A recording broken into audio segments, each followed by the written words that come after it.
Welcome back, deep divers. Yeah. We're all about getting to the heart of things, right? Really understanding what makes ideas tick. Absolutely. Taking those deep dives to uncover the layers most people miss. Exactly. And today we're setting our sights on a true literary classic, Ernest Hemingway's The Old Man and the Sea. A story that's deceptively simple, yet incredibly rich. That's the thing, isn't it? We're going to be drawing on some pretty insightful critical analyses for this one, going way beyond just a summary of the plot. You've got some fascinating material to work with here. It's more than just an old fisherman and a big fish. So much more. The goal is to unearth the lasting significance, those layers of meaning that make this story so enduring. And speaking of layers, the first idea that our source material tackles is this whole concept of art for art's sake. Yeah, the idea that a work of art, and in this case we're talking about The Old Man and the Sea, can exist purely for its own intrinsic value. No need for a specific purpose, like a social or moral message, or even a religious one. It's beautiful, it's creative, and that's enough. The creation itself is the point. Right. But here's where things get really interesting, because the analysis we have takes a turn.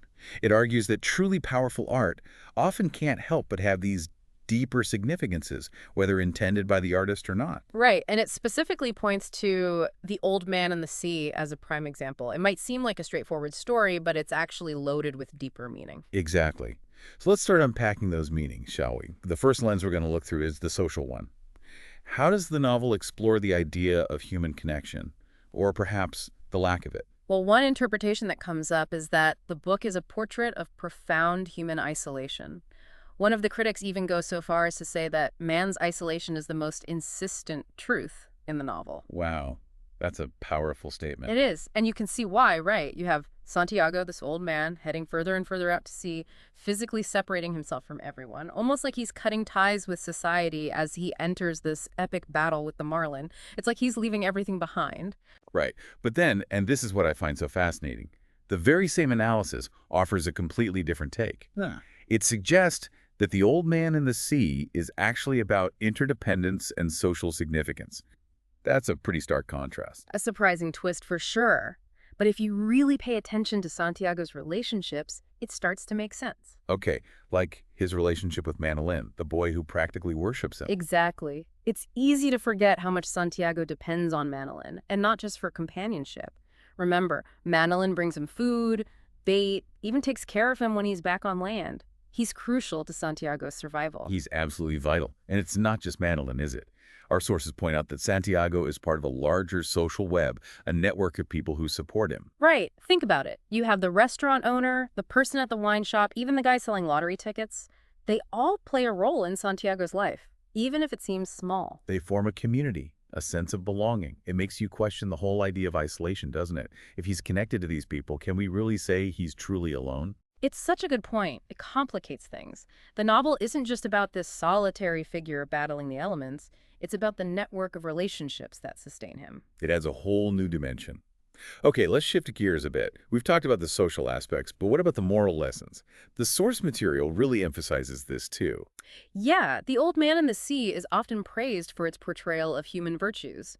Things like courage, perseverance, even love, and humility, especially in the face of defeat. Because Santiago ultimately loses that marlin, right? The sharks strip it to the bone before he can get it back to shore.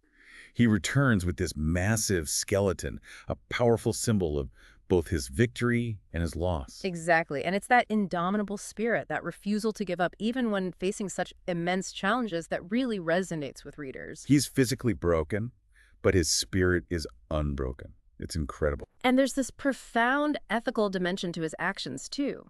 Our source points out Santiago's deep respect for the marlin. He doesn't see it as just a catch. He calls it his brother. He even regrets the pain he inflicts, even though it's necessary. That always gets to me, that line where Santiago thinks they play and make jokes and love one another. They are brothers, the flying fish. Mm-hmm. It shows this profound sense of connection with the natural world. Absolutely. Santiago isn't just a hunter. He's part of this larger ecosystem. And even after that brutal fight, after losing the marlin to the sharks, he maintains his humility. There's no bitterness, no self-pity. It's really striking. One critic even argues that it's this humility, this compassion, that makes him worthy of our admiration.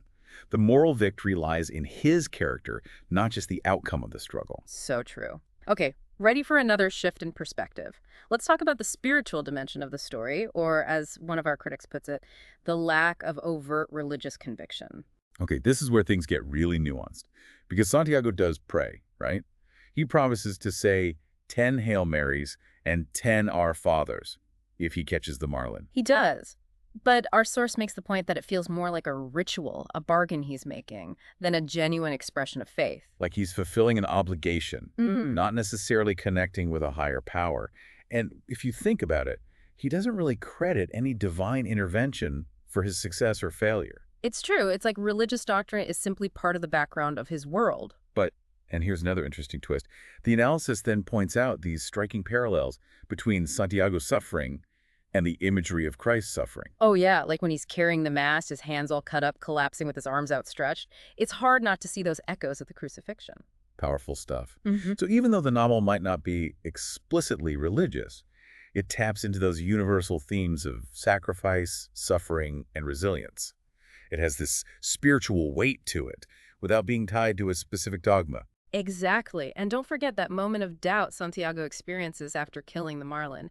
He wonders if he's committed a sin, even though he loves the fish. That internal struggle adds a whole other layer to his actions. A moral and spiritual reckoning.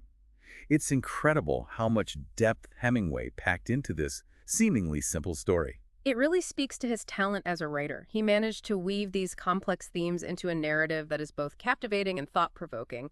It makes you realize that even a story about an old man and a fish can be so much more than meets the eye. Absolutely. It's about individual struggle, the importance of community, facing your own mortality, even grappling with questions of faith and morality. And ultimately, it's about the human condition, isn't it? Our capacity for resilience, for compassion, for finding meaning in even the most challenging circumstances. Beautifully put. So, as we wrap up this deep dive, we'd like to leave you with a question. Out of all the themes we explored, what aspect of Santiago's journey speaks to you most strongly? What resonates with your own understanding of the world and the human experience?